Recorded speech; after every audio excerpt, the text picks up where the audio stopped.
Have you guys discussed Rogue One yet? No, we haven't. We still haven't even gotten. I know that he's point. fucking blowing this shit. He's running the bathroom and we stuff. haven't even finished He's the getting Rogue all, One discussion. He's getting all bombed up and stuff. Which I have not even seen, and I don't have any inkling to go see it. Why? I don't know.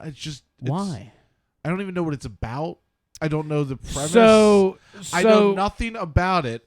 And like with all Star Wars movies, I'm usually pretty psyched. I'll wait till they come out to the point where I can watch it at home. Right. And I loved the New Hope one. Loved it. You loved New Hope. Loved it. Well, that was episode 4. Thought it was great. That was the first installment in the original trilogy. Right. So what Rogue One does is it takes place in between episode 3 and episode 4, The New Hope. The New Hope was the one where Harrison Ford's older and that whole thing, right?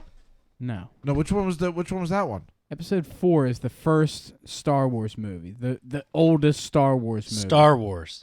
You know Star Wars? Just Star Wars? Well, you're confusing the hell out of me. The one I just watched, where Harrison Ford... That was episode 7. The one where he older. dies? Don't talk about episodes. Which one was the name The newest one before this one just came out? Yeah, it was Force Awakens. I'm sorry, Force Awakens, not New Hope. I apologize. Force Awakens was fucking amazing. I thought that was great. Yeah. But I have no desire whatsoever to see this. So, you know the original trilogy? Yes. Okay. So, the new one that you just saw, Force Awakens, takes place after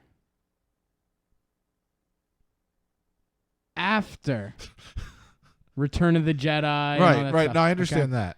So Rogue One takes place before that, but in between those new movies the newer that they ones made, with Jar Jar and all that. Right. Okay. Right.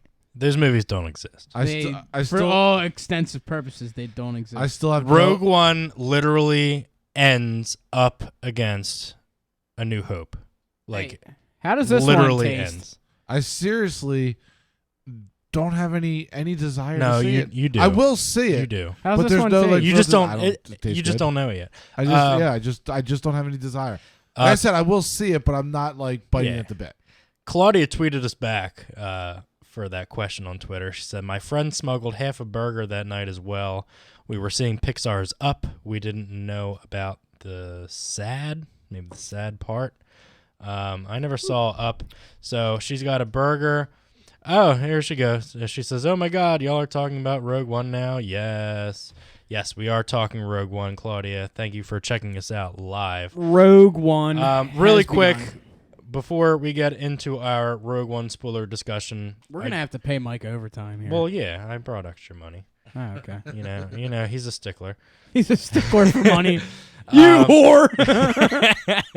I did want to just finish off our most anticipated list of next year. Bill, did you have any other ones that you wanted that to was add? it. And then Mike brought up Rogue One and totally kind of ruined the transition. What else? Where did I finish off? Hey, you know where I'm thinking about going on vacation? I know. I did. Jurassic Never mind. World. Yeah, you know what? I finished my list. What am I talking about? Exactly. I'm good. So yeah, let's get into our Rogue One discussion. So I saw this separately from Bill. Usually Bill, myself, and our group of friends go to the Marvel movies or the superhero movies or whatever, films that we're interested in seeing together. But with my new work schedule, I wasn't able to go Friday night with them. I had planned on going like Saturday morning or this morning, but I found the theater that I saw on Thursday night that I actually got to go to. There were 3 seats left for the 7:00 show. The seat that I picked, it was a great seat. No complaints. I got right in. Actually, I have a little gripe though. The theater wasn't cleaned. Where'd you go? Oxford Valley. Okay. The theater wasn't cleaned. We went to Oxford Valley also. Had a smell in there, I stood in line waiting to get into the theater for about 15 minutes because they were cleaning it. Okay. Like for a release of a movie that big. Right, like a premiere movie. Don't you think you would like adjust your time schedule accordingly to where you could have the theater cleaned without having people wait, and B, like, wouldn't that be a priority that maybe you would have the last showing before that theater at least like half hour or so beforehand. Yeah. So yeah, that pissed me off a little bit. But whatever, assigned seating, comfortable recliners, the whole nine there. Right. Yeah, they've done a good job upgrading that theater. What concessions did you purchase? I got a small popcorn and a large soda. Fucking $13. Yeah. I didn't sneak in a burger or chicken nuggets and fries like Claudia has. Sounds delicious though. Yeah, it does, and it's making me hungry. Yeah. But yeah, so I didn't get to see it with you guys. You guys saw it the next night, Friday night. Yeah. I was texting you guys in our group message. I didn't want to spoil anything, but I had portrayed how much I loved the movie. My rating, I gave it a 9 out of 10. Spoilers, if you guys haven't seen it yet, Darth Vader lives in this movie. If you didn't know. So yeah, I'll get into what I thought about it, but I want to get Bill your perspective of going into the theater and checking it out and what you thought. So as I proceeded into the theater, there were some sticky spots on the floor. So I mean, we don't have to get too specific like that. Well, I didn't know if I needed to start with the cleanliness. So somebody took a shit on the seat. Somebody shit in the theater. It was me.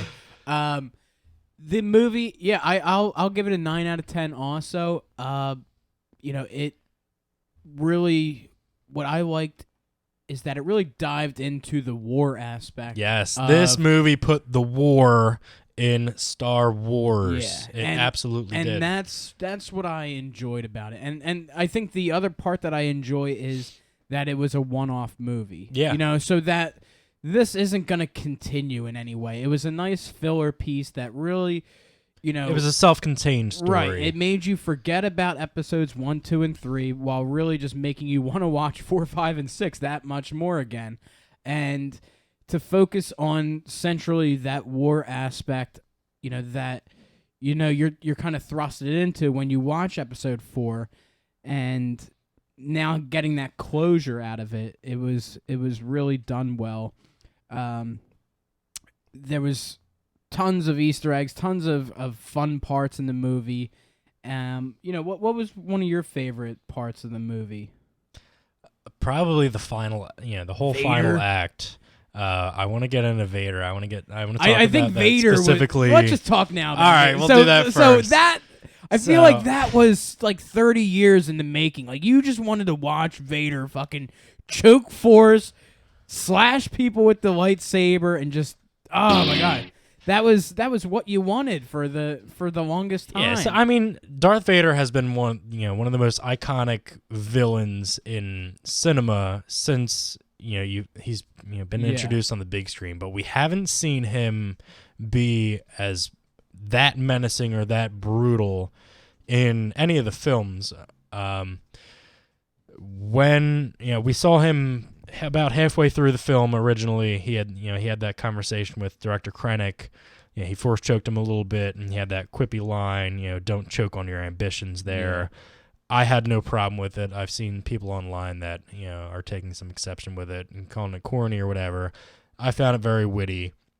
But that last scene that we got at the very end, where they're trying to get the plans out to the Rebel fleet for the Death Star, and he's chopping his way through the Corvette to get onto it and get those plans back. Yeah.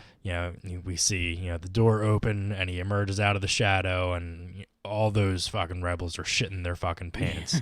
And he lifts the one guy up and holds him in the air and slices him in half while he's like stuck to the ceiling, and they're all scrambling. He's just choking them, and he's laying waste to these dudes. And it was everything that you had imagined Darth Vader could be growing up that you never got to see. Yeah. And in terms of, just how dark, like, I don't condone the prequels at all, but when Anakin kills all the younglings of the Jedi Temple, or Anakin, whatever, you killed younglings, or when he kills all the Sand People, You know, we didn't. They didn't fully explore it. They didn't. But you got that kind of the sense that he's a bad dude.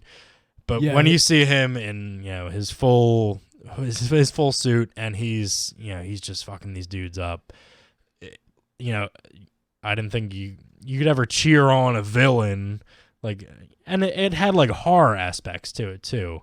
It transcended the sci-fi fantasy genre, and that specific scene turned into a slasher film in a sense, to where you were anxious because you knew it was about to happen as soon as you saw him walk out. And even this is one thing I took away. So Gareth Edwards directed, and he also directed the last Godzilla movie. So anytime that in that Godzilla movie that he was about to start battling these other monsters, they would cut away and you wouldn't get to see it. Like you'd see like a little clip on the news that somebody's watching on a TV somewhere, and you're like, all right, well, he's walking out. Are they just going to like end the scene there and you're not going to get to see what happens next? Mm-hmm. And then he keeps walking, and then he turns on the lightsaber, and all right, are they going to cut away here? Are they going to show what happens next? And then shit goes down, and it was just so awesome to see just how brutal. What are you laughing at?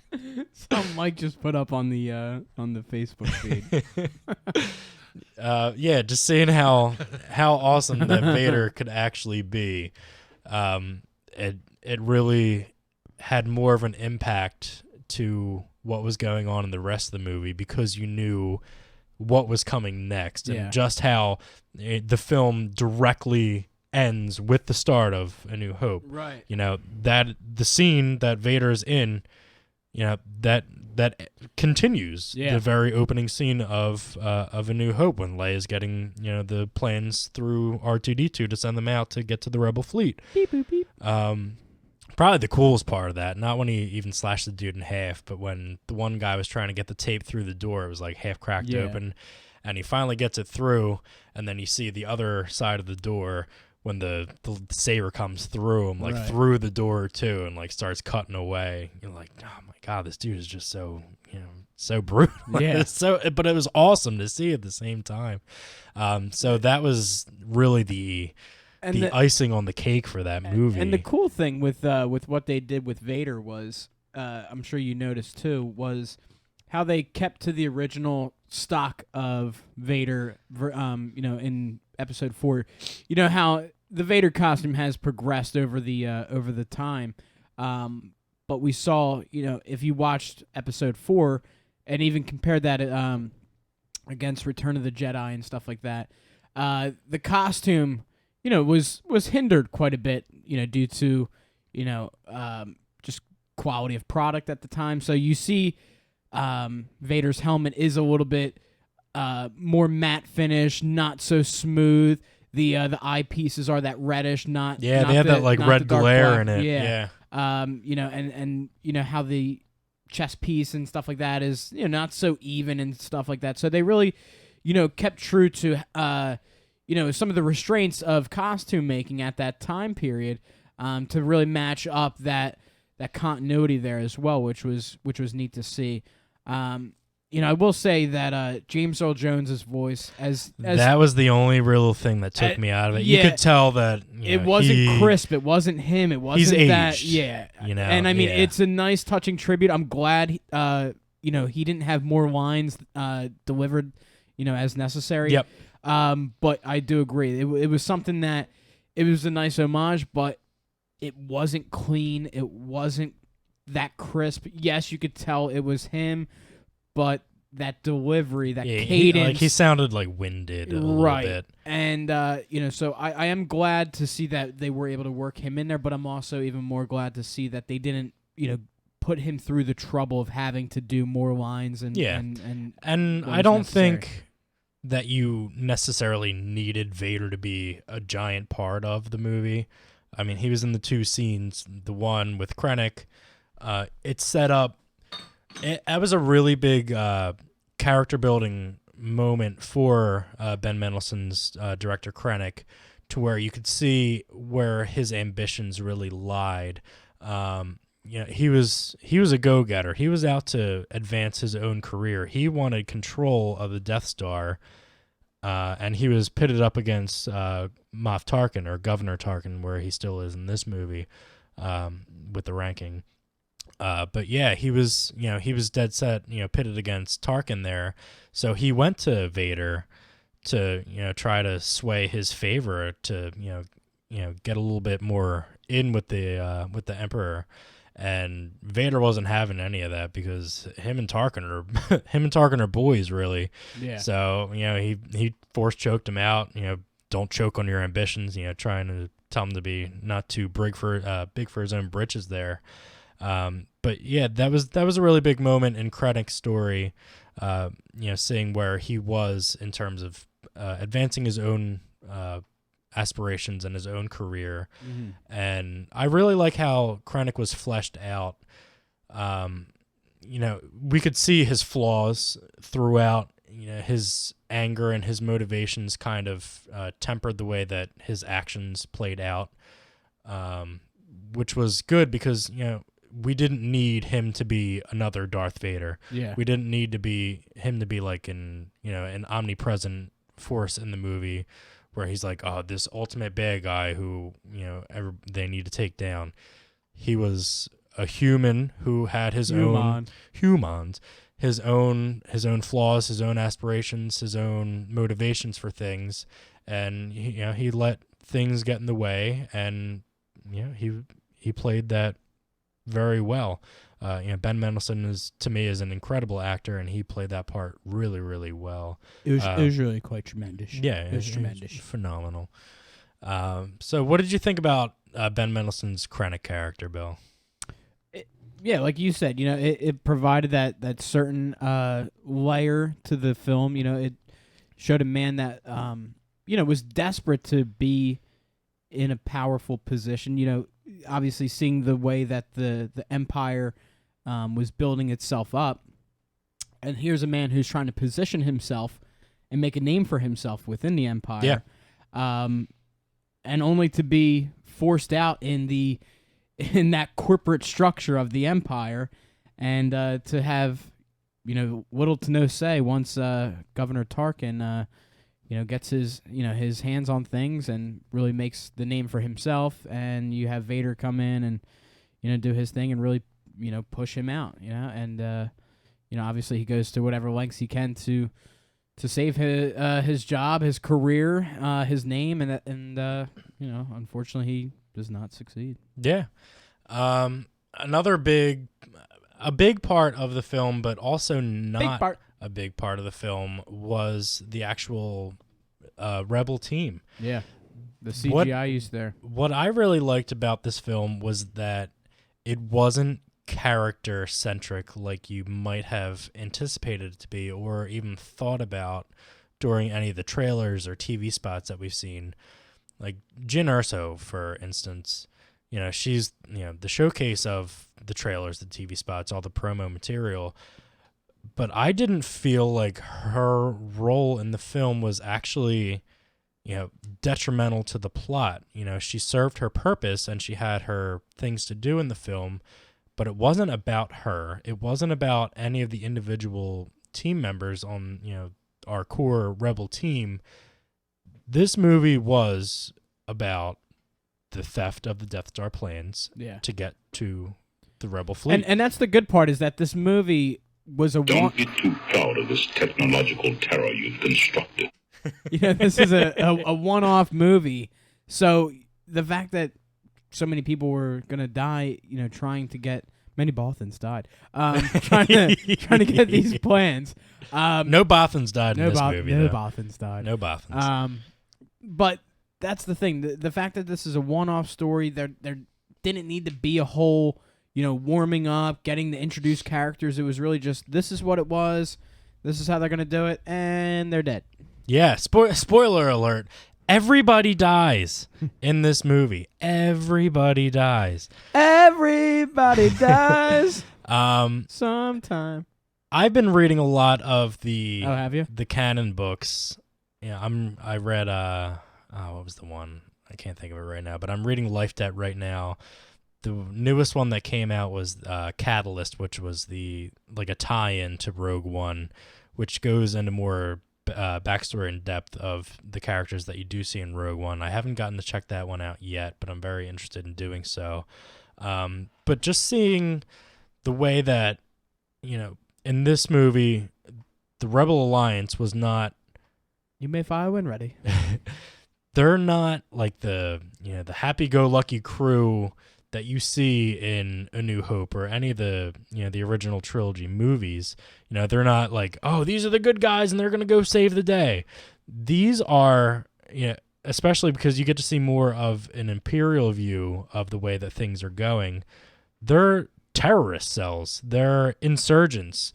They're there to cause destruction and mayhem, and they're not a fully formed a group. When we see all these different scenes on Yavin 4, which was really cool. The rebel base there that you see in the original trilogy. They're all pitted against each other. Some are unsure about going up against the Empire. Other people have their own. Well, that kind of just shows you how the state of affairs are with they're with not the rebellion. They're not fully formed. They're not like a governing body. They're not together. Because when you think, at the end of Episode 3, Palpatine had, still had control of things, and so everyone was still unified. It was all under, still under new. That. So the rebellion is even still new at that point, and even still trying to figure out what their identity is and what their cause is. Obviously they didn't really know about a Death Star and what its capabilities. And even with Vader, most of the people that have heard about Darth Vader probably think I never heard of him. That he's just a mythical figure, because the Jedi Order at this point hasn't been around in a long time. So think of if this were real life, think of a guy who has magical powers and a sword made of laser beams that can kill you in many, many ways. You might not think that something like that is realistic or could actually happen, but you see it on the rebels' faces at the end of the movie, where they're actually seeing him, and they're knowing that he's a real, it's like the boogeyman come to life in a sense. So the whole the Rebel Alliance in this movie, isn't a full, a fluid thing. They're not formed very well. They're not together. They're combative with, when Jyn gives her her speech to try to, go on to, what's the name of the planet that they're on? Scarif? Mm-hmm. Is that what? No, and that was another thing I was gonna say is this is probably the first Star Wars movie that we've seen so many different planets and we got being a lot featured. We don't got Jeddah. Yeah, Edu is actually a credit to Alien. So yeah, they did draw inspiration from Alien. So they wanted to kind of, it's not something that's in a shared universe of things, but it's kind of just a little nod. Nod to the nerds. Nod to the nerds. Nerd nod. But yeah, we've definitely seen more planets being featured in this movie more than any other before. One thing I found curious was the first time that we saw Vader in his palace. That was the only planet that they didn't give a title to. Mm-hmm. But you knew where he was. It was at. very obvious that it was Mustafar from Episode 3, right, to where Obi-Wan takes him out and then he becomes Vader for the first time. It was a nice, I guess, if you're a fan of the prequels, it was a nice nod to that. You have Jimmy Smits, Bail Organa. So even Episode 8, there are still, or 7, there are still small nods and references to the prequels to where it is making it feel like a fully cohesive universe. They're still acknowledging those movies. Yeah. Whether you like them or not, it still is good that they're doing it, because you're not just saying that those 3 movies were a complete waste of time, in a sense. But seeing Jimmy Smits Bail Organa, seeing the younger Mon Mothma, seeing all these figureheads that are leading a new, I mean, the rebellion in a sense is a brand new thing. We can see that they're not together, they're not uniform. Some of them want to pull away and not try to fight. One guy says that they should just give up. So it was really neat and enlightening to see the beginnings of the rebellion in terms of where we see them go, and they're not when you see them on Hoth, they're a full fighting system. So it was really cool to see them all come together in that final battle to open up that shield over the planet so they can get those plans out. And even when they didn't really fully believe Jyn that her dad wasn't this terrible dude and that he had the plan, like that was another really cool thing. Her dad, when he sent that message to her, he told her and whoever was watching about the flaw in the Death Star. Yeah.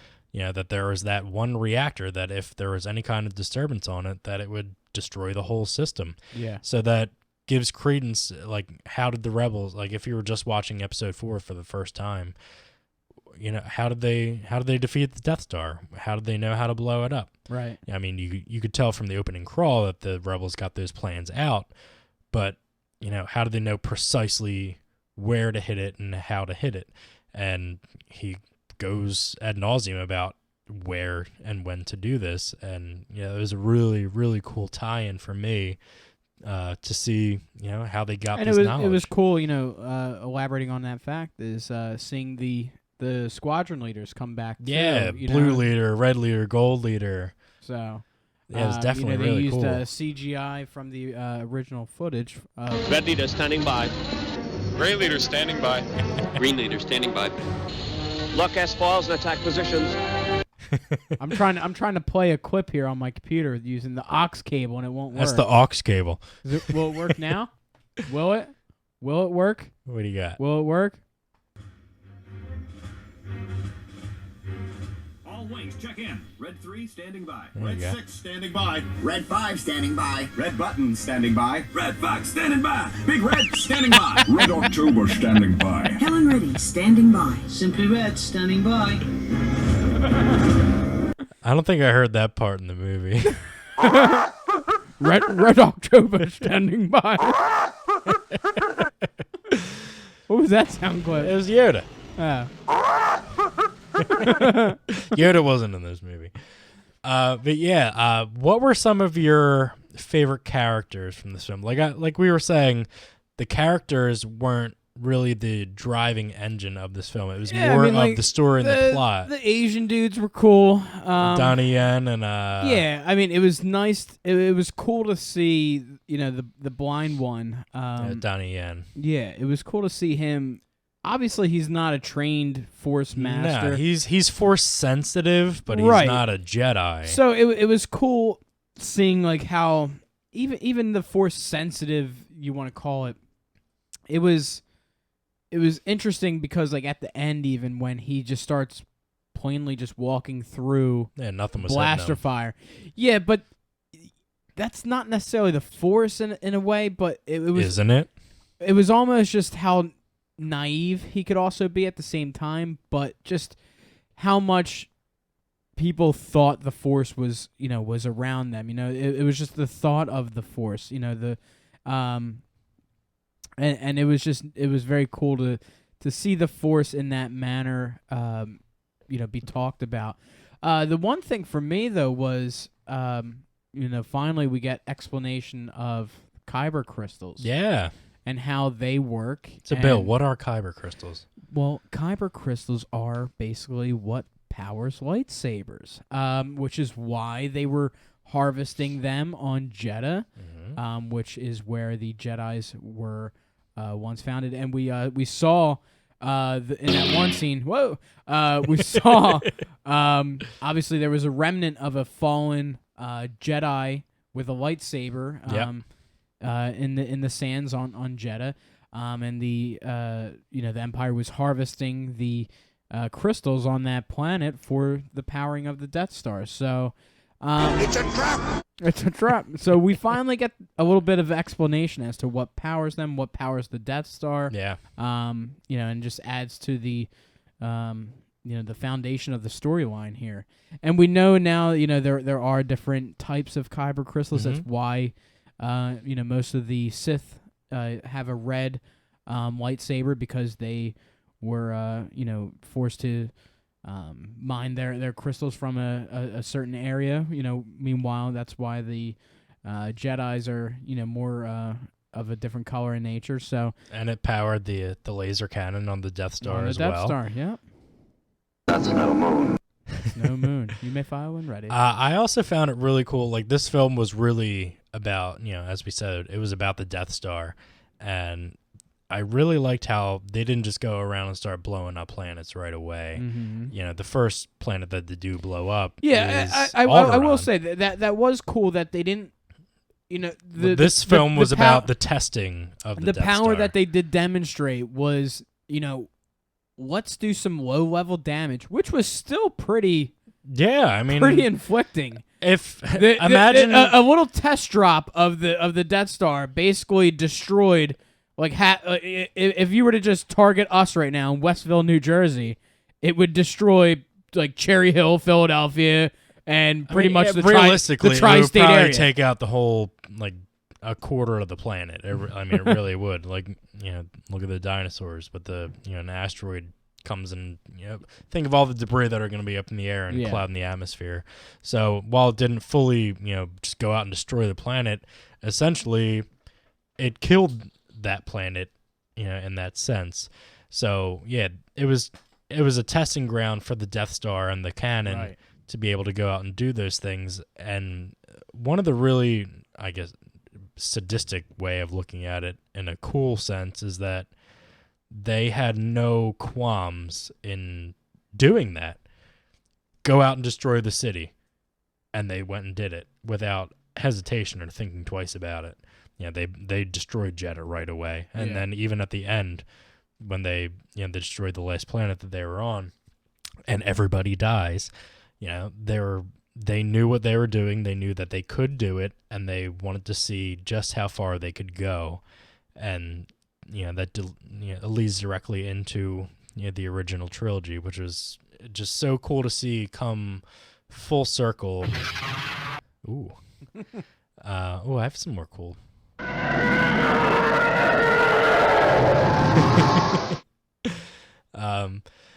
So yeah, the beginning of this review, I had said that I gave this movie a 9 out of 10. Bill, where would you give this? I'll give it a 9. You give it a 9 as well? Maybe like an 8.8.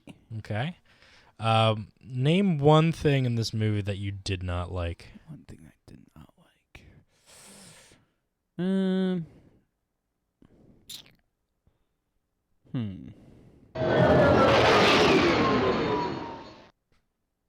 I don't know. The character Cassian, I didn't really You didn't like I Cassian? didn't really care for him. I like K2SO. Yeah. He was funny. He was a dick. He was a dick. He was so far removed from what you've come to expect. You know who he kind of reminded me of? He kind of reminded me of Tars from Interstellar. Okay. The robot from there. Yeah. Like that dry, like dickish humor. Yeah. That's what he reminds me He of. didn't give any shits about Jin for sure. But then he did come around at the end towards her. And then it was...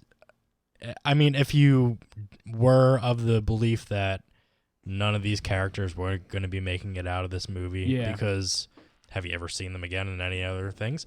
I would have liked to have seen the Millennium Falcon. I would have liked to have seen... I am really glad that they limited the characters from the other films that we did see. I would have liked to have seen Emperor Palpatine.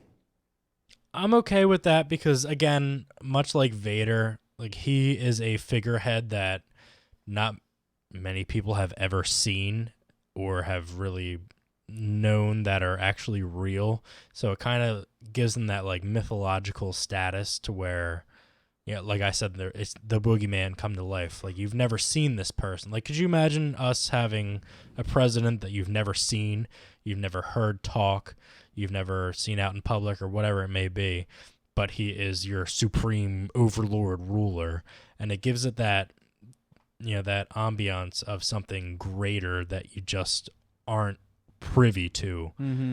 So I was okay with not seeing him. I really thought the CG work with Tarkin and then Leia at the very end, I thought they were really, really well done. They were. I've seen a lot of criticism online about how they looked.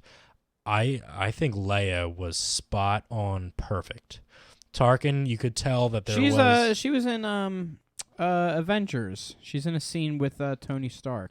Okay. I don't know who the actress was, but you wouldn't have known different that it wasn't actually her as a 20-something-year-old girl. Tarkin, there were some times that I could, obviously tell that it was CG work, but I thought Leia was perfectly done. So especially like you were saying, for a one-off movie, I think they had a lot more freedom to tell their story without having to interconnect things and go off on tangents on different things, to where they could focus on something and have a clear picture of what they wanted to do and achieve, to where it made for a wholly better movie, in general. Any closing thoughts about this movie? Go see it. Go see it. Yes, absolutely. I did see that. Now, go. I don't know how, but Felicity Jones does have an option in her contract for a second movie appearance. Obviously, because she dies. Probably like a flashback. Yeah, scene some or kind of like that. a flashback. I don't think she, connects to any other character. The only other thing that I can think of is maybe she's Rey's daughter or Rey's mother. Maybe. But other than that, I don't see why you would ever need to have her in another movie again. Yeah. Unless she's related to somebody else somehow. But even looking at that movie, that wouldn't make sense. Yeah. So yeah, let us know what you guys thought about Rogue One, either on our Facebook page or our Twitter page. What you liked about it, what you didn't like about it. And then this episode will be up on our YouTube channel later on tonight, so definitely feel free to leave us some comments. Share it, like it, comment on it, rate it. We'll be on iTunes as well, so you can definitely check us out.